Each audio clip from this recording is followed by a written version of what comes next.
আজকে ৪৬তম জাতীয়তাবাদী ছাত্র দলের প্রতিষ্ঠা বার্ষিকী। আজকে এই দিনে শহীদ রাষ্ট্রপতি জিয়াউর রহমান এই দলটির জন্ম দিয়েছিলেন। বাংলার দামাল ছেলেদের ছাত্রদেরকে নিয়ে এই ছাত্র দল গঠন করা হয়েছিল এবং সেই সময় এই দলের ইতিহাস অনেক বড় এবং শহীদ জিয়া নিজ হাতে গড়া এই ছাত্র দল অত্যন্ত গুরুত্বপূর্ণ।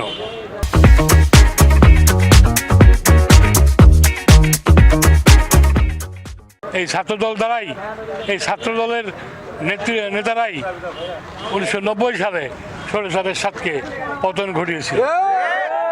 আজকেও এই ছাত্রদল আপনার আগস্টের 5 তারিখে জুলাই আগস্টের আন্দোলন এখানে এই ছাত্রদলই তার সাথে সমন্বয়কারী অন্যান্য ছাত্রদল ছাত্র সংগঠনের সঙ্গে সহযোগিতায় আজকের এই স্বাধীনতা। বাংলাদেশ জাতীয়তাবাদী ছাত্র দলের 1979 সালে 1 জানুয়ারি শহীদ রাষ্ট্রপতি জিয়াউর রহমান এই দলটি প্রতিষ্ঠাতা করেছিল।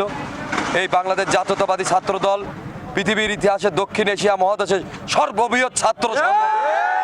এই ছাত্র সংগঠনকে পতিত ফ্যাসিস্ট সরকার ভয় পেতে দেখে এই 16 বছর অনেক ছাত্র নেতাদেরকে হত্যা করেছে, খুন করেছে, পঙ্গু করেছে। আপনারা দেখেছেন স্বৈরাচারের সাথ 1990 সালের পতনের প্রথম অগ্রণী ভূমিকা রাখে আমান ভাইয়ের নেতৃত্বে বাংলাদেশ জাতীয়তাবাদী ছাত্র দল।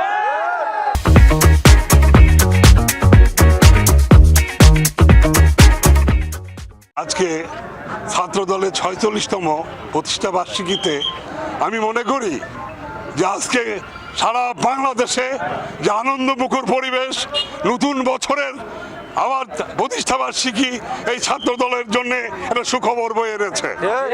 আমি মনে করি এই ছাত্র দল আয়না ঘরে গিয়েছে, সেখান থেকে তাদের রক্ত দিয়েছে, রাজপথে এখনো ছাত্র দলের।